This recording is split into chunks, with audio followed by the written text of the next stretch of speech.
Kalau kita belum bisa yakin dengan janji dan jaminannya, mulailah kita lihat apa yang sudah Allah lakukan kepada kita selama ini. Ini agar kita yakin. Tidak ada yang lebih pahit dari berharapnya hati kepada Allah. Allahumma aftah lana hikmataka ya Allah.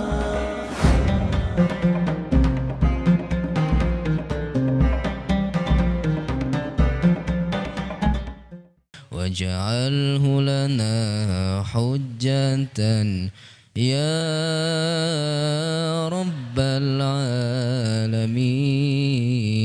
Bismillahirrahmanirrahim. Assalamualaikum warahmatullahi wabarakatuh.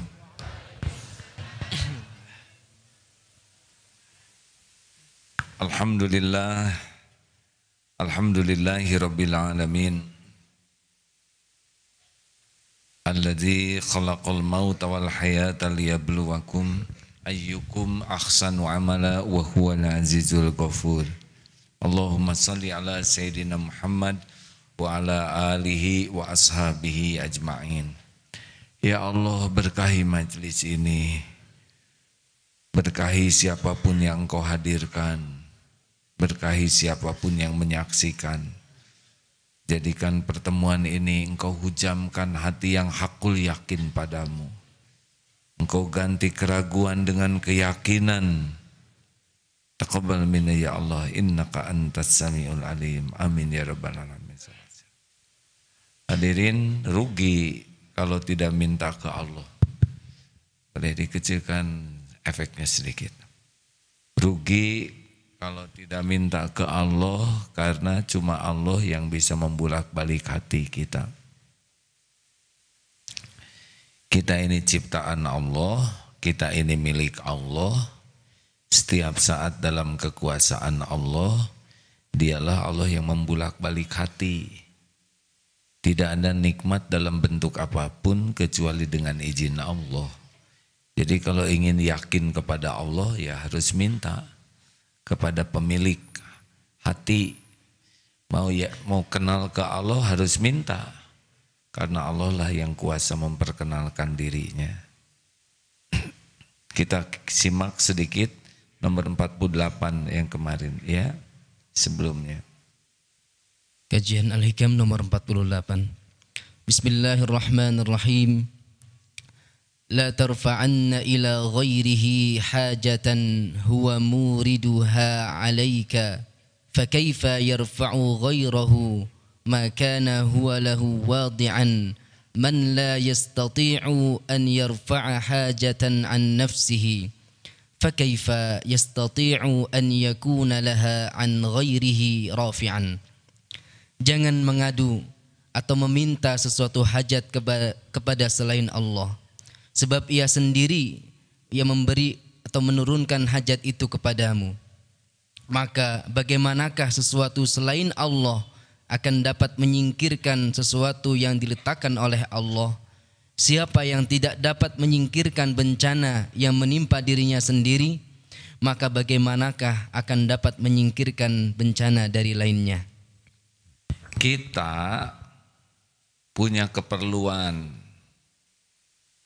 Nah, keperluan itu Allah yang menciptakan. Contoh, lapar. Dari mana kita lapar? Kita tidak mengerti kenapa kita lapar. Allah yang menciptakan lapar. Allah yang menciptakan lambung. Lambung perlu makanan untuk mengisinya. Allah juga yang bisa memberikan makanan itu. Bagaimana mungkin kita meminta kepada seseorang sesuatu yang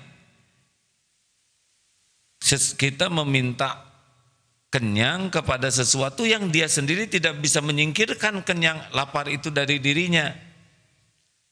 Beginilah. Kita punya kebutuhan, keperluan tubuh ini. Itu Allah yang menciptakannya. Nah, orang lain juga punya keperluan. Dia tidak bisa menghilangkan, saya misalkan menghilangkan lapar. Tidak bisa. Nah, bagaimana mungkin kita minta tolong ke dia sendiri nggak bisa ngilangin lapar itu? Ya. Kayaknya kurang paham nih. Atau saya yang kurang jelas ya. Jangan minta suatu hajat kepada selain Allah, sebab Allah sendiri yang menurunkan hajat itu. Seperti saudara ingin menikah, kenapa ingin nikah sama orang, tidak sama pohon aja ya? Karena Allah yang membuat kita tuh tertarik. Ada lapar, ada marah, ada keperluan tenang. Nah, hajat itu Allah yang menciptakan, Allah yang menyimpan pada diri kita. Kita ingin tenang, Allah yang menciptakan keinginan tenang. Nah, setiap orang itu berhajatnya ke Allah karena yang menciptakan hajat itu adalah Allah. Jadi kalau kita minta ke orang, lah dia sendiri nggak bisa ngilangin buat dirinya sendiri. Bagaimana kita minta ke dia? Makanya minta segala hal itu ke Allah. Karena dia yang menciptakan segala hal. Kita punya keperluan, itu juga Allah yang menciptakan keperluan kita. Jelas hadirin? Makanya minta ke selain Allah itu Allah tidak suka. Berharap kepada selain Allah, bergantung kepada selain Allah, Allah tidak suka. Makanya dibuatlah gelisah. Tenang dan gelisah itu Allah yang mengerjakan di hati kita, hadirin. Kalau kita ingat Allah, huwallazi anzalas sakinah, turunkan sakinah. Kita sibuk dengan selain Allah, turunkan gelisah. Gitu. Kita bersandar kepada selain Allah, Allah tahu nih, kita lagi ngarap-ngarap dipuji, taruh gelisah. Kita ingin diberi, taruh nelangsa. Coba ini ada tamu dari Majelis Taklim Hasanah. Cung mana? Hasanah? Bu, Ibu, boleh ngacungnya diturunkan ya, jangan. Bu, kalau ibu dikejar anjing mau bagaimana? Sukses nanya ke tamu hadirin. Kalau ibu dan anjing lari cepetan mana?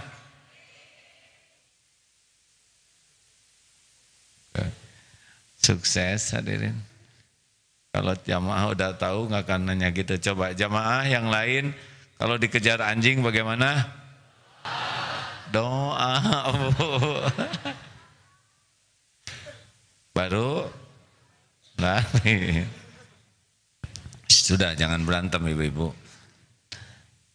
Anjing itu ciptaan Allah. Anjing itu milik Allah. Anjing itu menggonggong dengan izin Allah. Jadi kalau kita lihat anjing menggonggong atau menyalak, yang pertama kita ingat ya penciptanya, pemiliknya.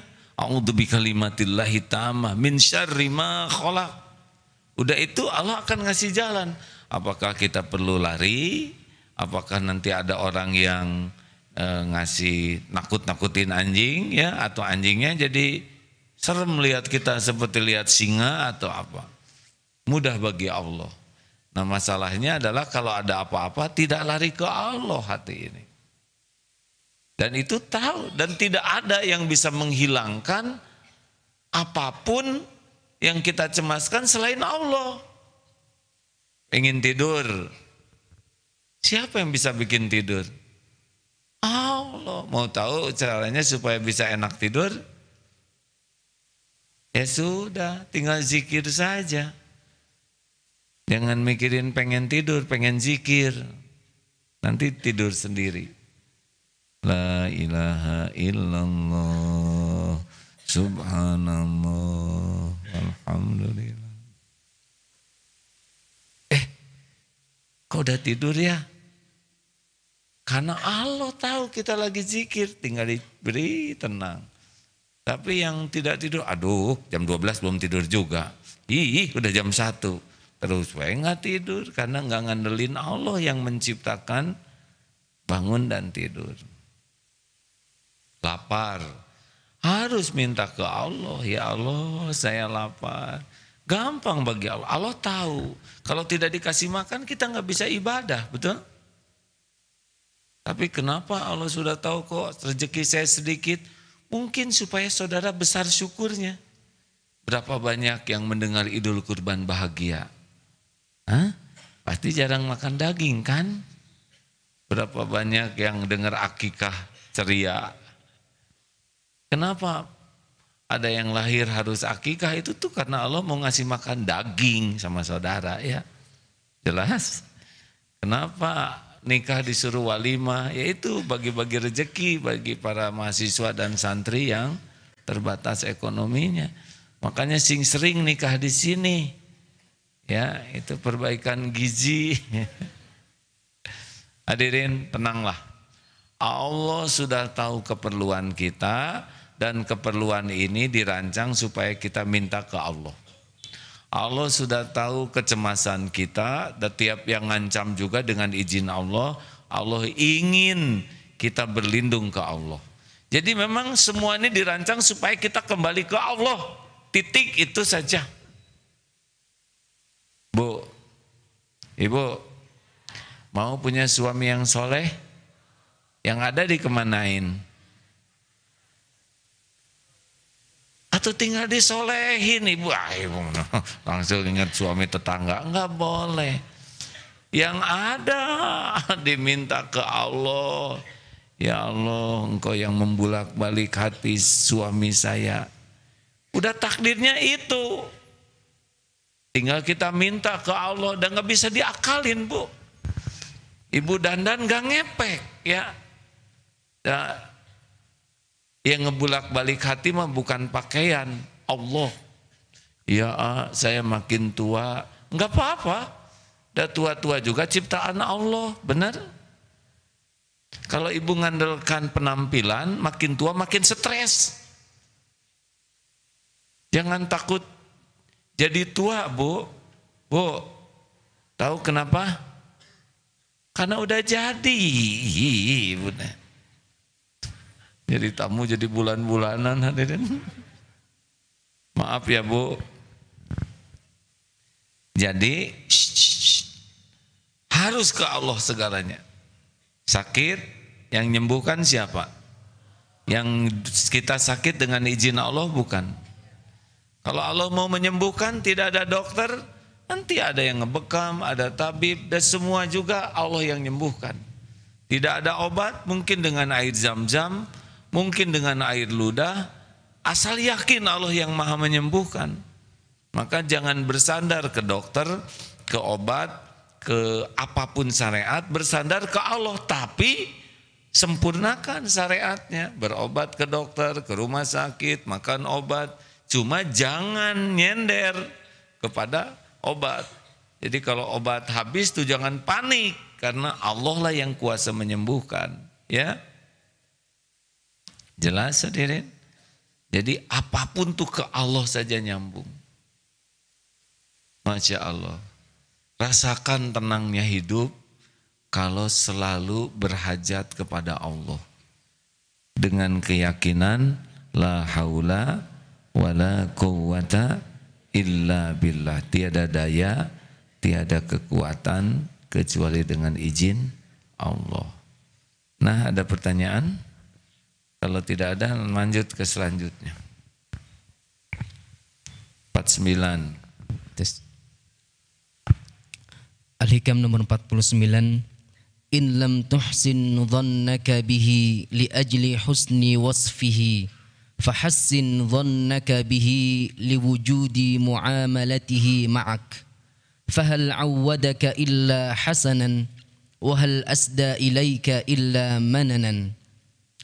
Jika engkau tidak berbaik sangka terhadap Allah karena sifat-sifat Allah yang baik itu, maka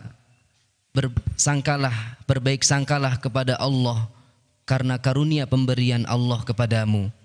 Tidakkah Allah selalu memberi nikmat dan karunia-Nya kepadamu? Nih, tadi adalah sifat Allah yang bisa memenuhi segala keperluan kita karena Dia yang menciptakan keperluan kita. Benar? Nih, berapa keperluan air mata kita? Gak tahu kan kita? Tapi mata perlu air tidak? Allah ciptakan beres. Berapa bakteri baik yang harus ada di mulut kita? Kita tidak tahu. Allah tahu cukupi berapa kebutuhan oksigen kita sehari. Kita tidak tahu. Allah tahu cukupi, betul? Jadi jangan takut dengan kecukupan. Allah udah cukupi semuanya tiap saat. Nah, supaya kita yakin kepada Allah ini, kalau kita belum bisa yakin dengan janji dan jaminannya, mulailah kita lihat apa yang sudah Allah lakukan kepada kita selama ini. Ini agar kita yakin. Pak, ini Bapak, berapa tahun Pak usia Pak? 60. Pegang boleh mikrofonnya. Berapa tahun Bapak? 60. 60 tahun. Makan terus sepanjang hidup? Makan. Betul Pak? Betul. Minum? Minum. Pernah tahu tidak di mana sumber makanannya? Tidak pernah. Tidak tahu. Minum Bapak seumur hidup minum terus? Minum. Sehari 2 liter kurang lebih ya? Bapak pernah lihat mata airnya? Belum. Jawab. Belum. Belum. Jadi selama 50-60 tahun itu teh nggak tahu mata airnya ya untuk minum Bapak ya. Iya. Bapak tahu cara mensterilkan minumnya? Enggak. Tidak. Ya, tapi steril terus kan? Iya. Alhamdulillah. Enak ya Pak ya? Iya. Nah, ya udah gitu aja. 60 tahun beliau hidup, makanan ada terus. Nah, lihatlah apa yang Allah berikan kepada kita selama ini membuat kita husnuzon kepada Allah.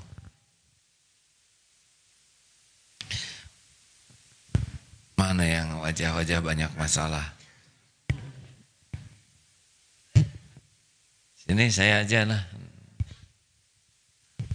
Apakah hidupnya banyak masalah? Banyak sekali. Apakah selama ini masalah bisa dilalui? Alhamdulillah itu.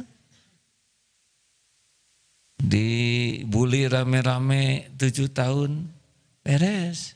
Lalu bagaimana menjalani hidupnya? Jalan, show must go on. Paling enak nanya sendiri, dijawab sendiri. Saya selisih 3 tahun sama Bapak nih, 56, 57, banyak masalah teh. Saya senang mengingat masalah tuh, mengingat pertolongan Allahnya. Lolos lagi, dulu pesantren ini sulit sekali. Sekarang lolos, ada jalannya, pernah dihimpit masalah pelik, beres lagi. Nah ingat semua pertolongan Allah, itu jadi yakin kita kepada Allah. Nah sayangnya orang jarang tuh mengingat karunia Allah. Justru yang diingat tuh yang belum ada. Yang diingat itu yang belum punya. Jadi stres, jadi ke Allah teh curiga aja. Gitulah hadirin. Salah satu tafakur yang paling saya sukai adalah saya senang mengingat apa yang Allah berikan. Jadinya pede ngadepin hidup ini. Karena yakin Allah itu maha baik. Dan terbukti puluhan tahun hidup tetap rezeki ada. Masalah ada jalan keluarnya. Jadi apalagi yang dicemaskan, selain cemas kita kufur nikmat. Cemas tidak sabar. Cemas kalau kita berburuk sangka dan tidak ridho. Berapa kali kita ngadepin kepahitan? Tes, berapa kali kita ngadepin kepahitan dan ternyata lolos, benar? Yang tadinya kita anggap gawat, bahaya, tapi lolos. Itu teh pasti pertolongan Allah Subhanahu wa taala.